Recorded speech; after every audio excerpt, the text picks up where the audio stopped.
So you think you know TikTok fame, right?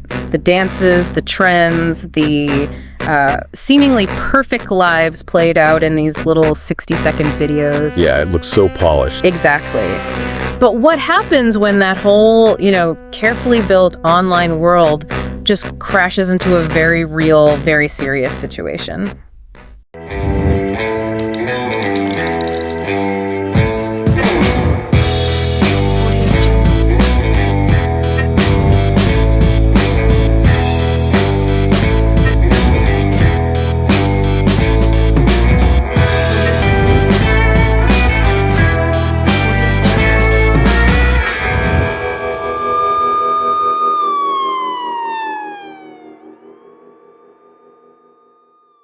We're diving deep today into the story of Digital Princess. Her real name's Marissa, a social media star who, found herself under a very different kind of spotlight. Right, after a night where her online image really seemed to clash head-on with offline responsibilities. We've got quite a bit to go through here. Yeah, exactly. We've pulled together a whole range of sources for this. There's her own social media, obviously, but also news reports detailing what happened. And even police body cam footage, right? And police body cam footage, yeah. So it's a pretty multifaceted look at, what actually unfolded. Okay. And our mission here, really, it isn't to judge. It's more to understand, what are the key moments in this story? Yeah, what does it tell us? And what do they tell us about, I guess, the complexities of online life and accountability? It really makes you wonder, doesn't it? You see these figures online, these larger-than-life characters. Mm-hmm. But have you ever stopped to think about the very real, often unseen responsibilities that come with that kind of platform? It's a lot, I imagine. And what happens when those responsibilities seem to be, disregarded very publicly? Let's get into the story of Digital Princess. Okay, so let's paint a picture first of Marissa, the woman behind the Digital Princess name. Right. She was 26 at the time, an influencer based in Florida.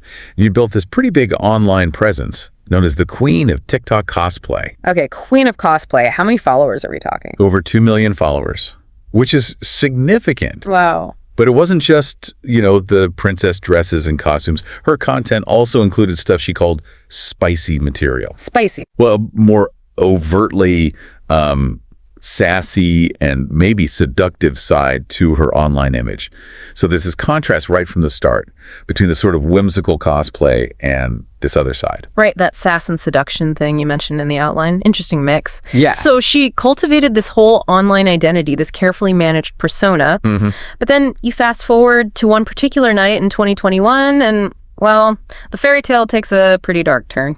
That's putting it mildly. Her 4-year-old son, who some reports just call little guy, he was asleep at home. Right. And here's a key detail. She apparently had support systems nearby. Her mother, the boy's grandma, lived close. And there was a nanny. And they even employed a full-time nanny. But for reasons we'll get into, Marissa seemingly didn't turn to either of them. Instead, she made a decision that still leaves a lot of people just shaking their heads. She reportedly left him alone in the house while he was sleeping. Just left him. And a particularly, frankly, unsettling detail that comes out in the reports is that the front door wasn't just unlocked. Oh, no. It was wide open. Wide open. That's what the sources state. And then she proceeded to drive 11 miles away from the house. 11 miles. Okay, hold on. Wide open door, sleeping child, drives 11 miles. Yeah, think about that for a second. The unlocked open door. Yeah. The sleeping kid. The, significant distance. It really begs the question, what on earth could have prompted that kind of choice? You have to wonder. I mean, who needs a babysitter when you've got blind faith, right? But seriously, 11 miles isn't popping out for milk. No. That suggests a destination, right? An intention that goes beyond just grabbing something quickly. Seems likely. So just try and picture this. A little 4-year-old boy wakes up, middle of the night. Yeah. Mom's not there. The house is completely silent, dark. He calls out, maybe just whispers. Nothing. Oh, gosh. And then he sees it, this gaping black hole where the front door should be shut tight. That's that's a primal fear for a kid that age, isn't it? Mm-hmm. Being abandoned, the dark, the unknown outside. And that's exactly what little guy apparently experienced. He woke up alone, found that open door, and just wandered out. Out into the neighborhood. Out into the neighborhood. Alone. At night. For about an hour, the reports say. An hour, a 4-year-old Alone. An hour. Just imagine how vulnerable he was, wandering the streets in the dark, totally by himself. Oh my God. That's an eternity for a child that age. Lost, probably terrified, calling for his mom. Absolutely awful. Thankfully, a woman driving by actually spotted him. Okay, thank goodness. Yeah. You can only imagine her reaction, right? Yeah. She alerted a neighbor who did the right thing, called the police immediately. Right. And when the police found little guy, he was, as you'd expect, really distressed, crying, scared, couldn't really tell him exactly where he lived. Poor little guy. How did they find the house then? It was actually the open front door. That eventually led them back to Digital Princess's house. The door just left open. Wow. It's a really chilling sequence of events when you lay it out like that. The sleeping child, the open door, the wandering alone at night. So the police are there. They've got the child. What happens next? So the police make contact. They manage to get Marissa's number, call her, tell her they found her son alone, quite away from our home. And she comes back. She returns, yeah. And this is where the story takes another interesting turn. She arrives back home. Yeah. Dressed in a little black cocktail dress. A cocktail dress. Okay. Yeah. Which, that detail strongly suggests she wasn't just like down the street grabbing something quick. Right. That paints a very different picture than, say, a quick trip for household supplies. Definitely implies maybe a nightclub or a party. Exactly. So the police are there. Her son's just been found wandering alone in the dark. And they ask her, what happened? What's the explanation? And her response. Her response. She reportedly told them she had, quote, just ran out for laundry detergent. Laundry detergent. Laundry detergent. Okay, let's piece this together again. Late night. 11 miles away. Cocktail dress. And a sudden, desperate need for Tide Pods. Uh-huh. The inconsistencies were, let's say, pretty obvious right away. I bet. When they pressed her, she couldn't produce a receipt for this supposed late-night detergent run. Of course not. And the container of detergent they found in her house.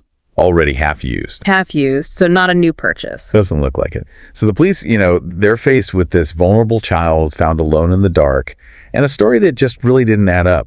So they arrested her. They arrested her for child neglect. And little guy was then placed in the care of his grandmother. Grandma, who lived nearby. Who lived nearby and was, according to the reports, understandably, absolutely furious. I can only imagine. Furious and probably terrified, right? Not just that her grandson was in danger, but that her own daughter apparently didn't even call her for help. Exactly. Despite living close by. And that's where the detail about the full-time nanny also comes back in and just raises more questions. Yeah. It just paints this picture of a decision-making process that seems to, defy basic logic. Like something else was prioritized. Something else seemed more important that night, yeah. So this incident, naturally, it didn't stay quiet for long. No way. Not in 2021. Especially not in 2021. Social media just pours gasoline on stories like this. Once Marissa's mugshot and the details of the arrest started doing the rounds online. Especially on TikTok, I assume. Her home turf? Especially on TikTok, yeah. The very platform that made her famous, the backlash was immediate and intense. A digital firestorm, basically. Pretty much. The shock among her followers was huge. You saw people feeling betrayed, others just horrified by the details. The comment sections must have exploded. Well, completely. And then, the internet did what the internet does. It turned the whole thing into memes. Oh, lovely. What kind of memes? Well, things like, dude, where's my kid? Became this sort of darkly ironic, widely shared punchline about the situation. That's rough. How did she respond initially? Facing this huge wave of online criticism, Digital Princess tried to, manage the narrative. She put out a brief, pretty vague video statement. What did it say? Basically, she claimed that, quote, a lot of what's being said is untrue. Please don't believe everything you read. The classic PR move. So doubt. Right. Trying to cast doubt, rally whatever supporters she had left. But girl, we read the police report. This wasn't exactly Reddit gossip, was it? No, the facts laid out by law enforcement were pretty specific and, frankly, quite damning. And didn't she say something else that kind of backfired? Yeah, she added fuel to the fire with this comment about people feeling entitled to know everything about my life. The privacy argument. Right. And look, there's definitely a conversation to be had about boundaries for public figures. Sure, absolutely. But when your actions directly impact the safety of a child, a very vulnerable child, and those actions become public through official reports. Yeah, the privacy argument kind of falls apart a bit there, doesn't it? It rings a bit hollow. especially when your entire career is literally built on sharing parts of your life online for millions of people. Yeah. There's a different level of responsibility that comes with that kind of platform. Okay, so she's arrested, facing charges, massive online backlash. Then what? Then came a really unexpected twist in the whole story. Oh. For reasons that were never officially made public, the district attorney dropped the charges against Marissa. Dropped them. Just like that. Just like that. Gone. We never got a clear, definitive explanation why. So pure speculation territory then. Pure speculation. Was it maybe not enough conclusive evidence to guarantee a conviction in court? Was there some kind of, I don't know, private deal or agreement reached? We just don't know the full story behind that decision. But the outcome was clear. The outcome was clear. Yeah. Legally, she was off the hook, and she regained custody of her son. Wow. Okay. And what does she do next?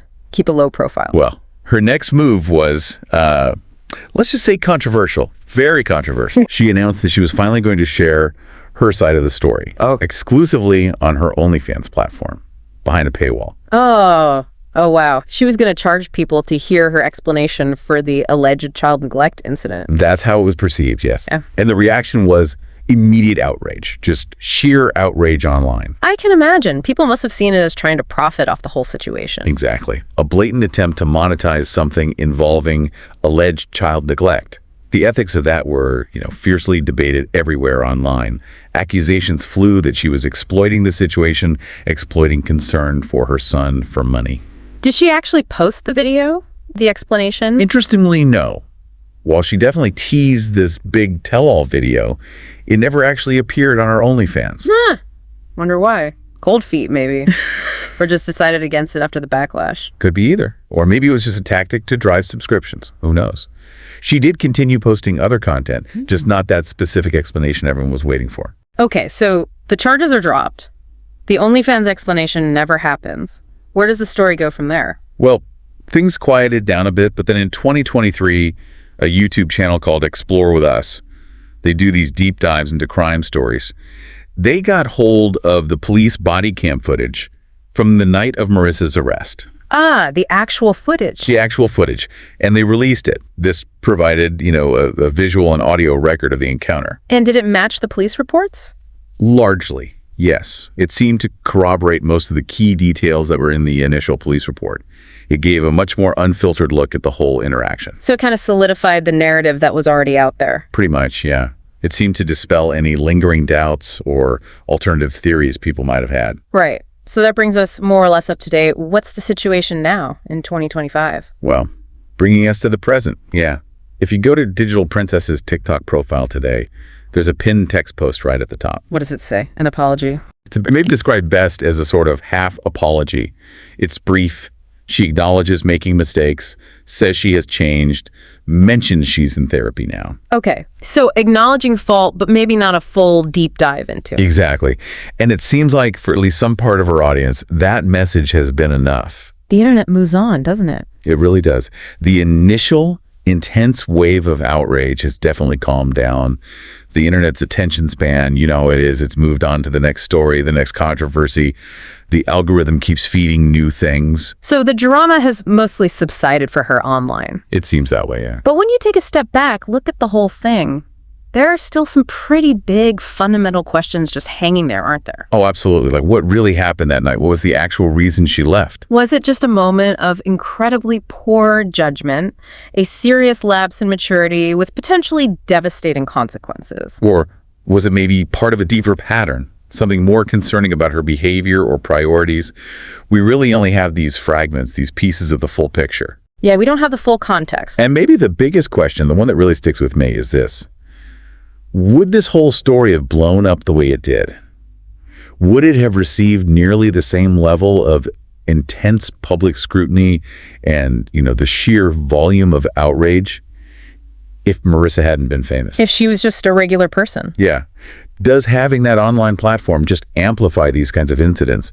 Does it bring them to a massive audience and automatically intensify the reactions? Or is it that building that public persona itself comes with a different kind of accountability when things go seriously wrong? It's a really interesting question about fame and scrutiny in the digital age.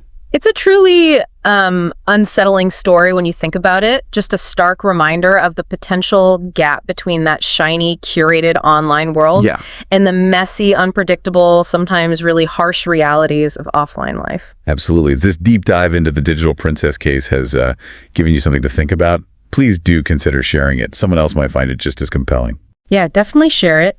And be sure to subscribe to the deep dive. That way you won't miss our future explorations into these, well, fascinating and often really complex intersections of fame, responsibility, and our digital world. Because here on this podcast, we don't just, tell the stories. We try to dig in, look at the evidence, and really unravel them. So one final thought to leave you with as you go about your day. Think about this. Beyond the sensational headlines, beyond the memes and the online drama that flares up and then fades, what are the actual lasting repercussions of public incidents like this? Especially for the individuals caught right in the middle, like little guy, what's the long-term impact on him? And maybe think about our role too. What responsibility, if any, do we have as online observers in how these narratives get shaped and what their enduring impact really is? Something to mull over.